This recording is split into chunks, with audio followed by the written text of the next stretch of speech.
Welcome back to our channel மாணக்கராசிரியர். இன்றைக்கி இந்த வீடியோவில் நம்ம என்ன அப்டேட் பார்க்க போகிறோம்னு பார்த்தீங்கன்னா 10th ஸ்டாண்டர்ட் இங்கிலீஷ் பப்ளிக் எக்ஸாமினேஷனுக்கான பேப்பர் ப்ரெசன்டேஷன் வீடியோ தான் பார்க்க போகிறோம். ஸோ 10th இங்கிலீஷ் பொறுத்த வரைக்கும் 100 மார்க்கு 86 எடுத்திருக்காங்க. ஸோ இவங்க எப்படி பப்ளிக் பேப்பர் ப்ரெசன்டேஷன் பண்ணியிருக்காங்கன்னு சொல்லி ஒன் பை ஒன்னாக பார்க்கலாம். So first of all video பார்க்கறதுக்கு முன்னாடி உங்கள் ஃப்ரெண்ட்ஸுக்கு இந்த வீடியோ ஃப்ரெண்ட்ஸுக்கு ஃபார்வர்ட் பண்ணுங்கள்.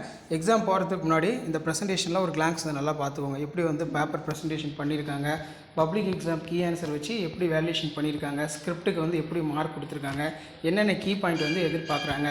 ஸோ உங்களுக்கு மார்க் அப்டேஷன் வந்து பார்த்தீங்கன்னா கொஷின் வைஸாகவும் பேஜ் வைஸாகவும் எவ்வளோ எழுதியிருக்காங்க இதெல்லாம் பேஸ் பண்ணி தான் உங்களுக்கு அந்த மார்க் அப்டேட்ஸ் எல்லாமே வந்து பார்த்தீங்கன்னா கொடுப்பாங்க. ஸோ அதனால் நான் அப்லோட் பண்ணக்கூடிய பேப்பர் ப்ரெசன்டேஷன்லாம் எக்ஸாம் போகிறதுக்கு முன்னாடி ஒரு கிளான்ஸை நல்லா ரிவைஸ் பண்ணிக்கோங்க. இந்த மாதிரி அழகாக நீட்டாக ப்ரெசன்டேஷன் பண்ணுங்கள். இம்பார்ட்டன்ட் கீ பாயிண்ட்ஸ் எல்லாமே வந்து பார்த்தீங்கன்னா அண்டர்லைன் பண்ணுங்கள், ரொம்ப ரொம்ப இம்பார்ட்டன்ட். அதே மாதிரி வந்து பார்த்தீங்கன்னா நான் மெயினாக சொல்கிறது அந்த போயம் ரிலேட்டடான பேராகிராஃபாக வருது இல்லை, அதுக்கு டைட்டில், ஆத்தரு, தீமு, அதே மாதிரி ஸ்னாப்சிஸ் போடுங்க. ஸ்னாப்சிஸ் வந்து ரொம்ப ரொம்ப இம்பார்ட்டன்ட். உங்களுடைய பேப்பர் ப்ரெசன்டேஷன் தான் மெயின். அதை வச்சு தான் வந்து பார்த்தீங்கன்னா உங்களுக்கு மார்க் எல்லாமே வந்து பார்த்தீங்கன்னா கொடுப்பாங்க.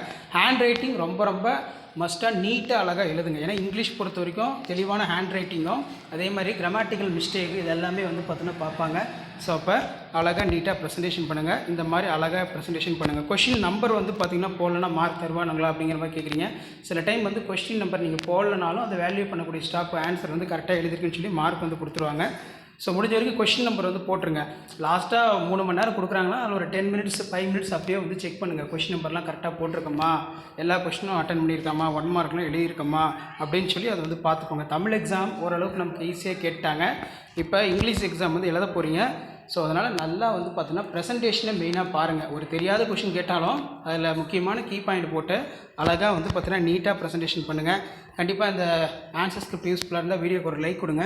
முடிஞ்ச வரைக்கும் இந்த வீடியோ ஃப்ரெண்ட்ஸுக்கு ஃபார்வர்ட் பண்ணிட்டு பாருங்கள். மாணக்கராசிரியர் சரவணன் யூடியூப் சேனல் சப்ஸ்கிரைப் பண்ணுங்கள். அடுத்தடுத்து பேப்பர் ப்ரெசன்டேஷன் வீடியோ எல்லாமே உங்களுக்கு ஒன்று வேணா வரும்.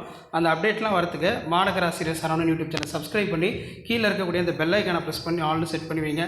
ஸோ இதில் பார்த்தீங்கன்னா டைட்டில், ஆத்தரு, தீமு இந்த மாதிரி எல்லாமே வந்து கொடுத்துருக்காங்க. ஸோ இந்த மாதிரி தான் வந்து பார்த்தீங்கன்னா நீட்டாக வந்து நீங்கள் எல்லாமே வந்து பார்த்தீங்கன்னா ப்ரெசென்ட் பண்ணணும்.